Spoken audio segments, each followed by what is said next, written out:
দর্শক, এবারে শীত পরিস্থিতির খবর জানবো। রংপুর থেকে যুক্ত হচ্ছেন সহকর্মী ফখরুল শাহিন। ফখরুল।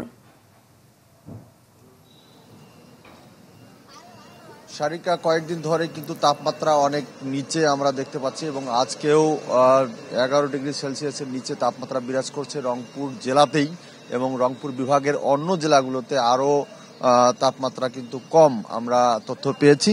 এবং আমরা সকাল থেকে দেখছি যে চারদিক কুয়াশাচ্ছন্ন, অর্থাৎ কুয়াশার চাদরে ঢেকে গেছে চারদিক আমরা দেখতে পাচ্ছি। এবং আমরা কিন্তু নগরীর একেবারে প্রাণকেন্দ্রে রয়েছি, জাহাজ কোম্পানি মোড়ে। তারপরও এখানেও যে অবস্থা আমরা দেখছি যে কুয়াশায় গাড়িগুলো আসলে ঠিকভাবে এবং চলতে পারছে না, এবং তারা কিন্তু খুব আস্তে আস্তে চালকরা গাড়ি চালাচ্ছেন। তারপরেও কিন্তু দিক নির্ণয় করা কঠিন হয়ে যাচ্ছে।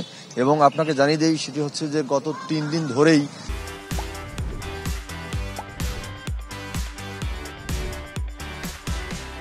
এই কুয়াশার কারণে, ঘন কুয়াশার কারণে, কনকনে শীতের কারণে আসলে মহাসড়কে দুর্ঘটনা ঘটছে। আমরা গত 2 দিনে আমরা দেখেছি যে প্রায় 5 জন এবং গতকাল একজন, প্রায় 6 জন কিন্তু নিহতের খবর আমরা পেয়েছি।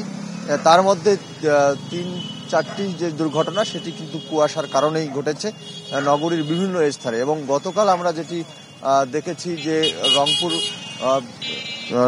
শহরের মিঠাপুকুর উপজেলার যে একটি স্থানে, গড়ের মাথা স্থানে, সেখানে 5 মিনিটের ব্যবধানে একে একে 7টি গাড়ি কিন্তু দুর্ঘটনা কবলিত হয়, সেটি কুয়াশার কারণে। এবং আপনাকে জানিয়ে দিই, সেটি হচ্ছে যে এই যে কুয়াশায় গ্রামের অবস্থা কিন্তু আরও করুণ। এখন হচ্ছে বীজতলার যে আমনের বীজতলা, সেই আমনের বীজতলা কিন্তু নষ্ট হয়ে যাওয়ার শঙ্কায় রয়েছেন চাষিরা। এবং একই সঙ্গে যে আলুর আবাদ হয়েছে, সেই আলুর আবাদেও পছন্দ ধরার শঙ্কায় কিন্তু চাষিরা রয়েছেন এই কুয়াশায়। তো এই ছিল এখানকার সর্বশেষ।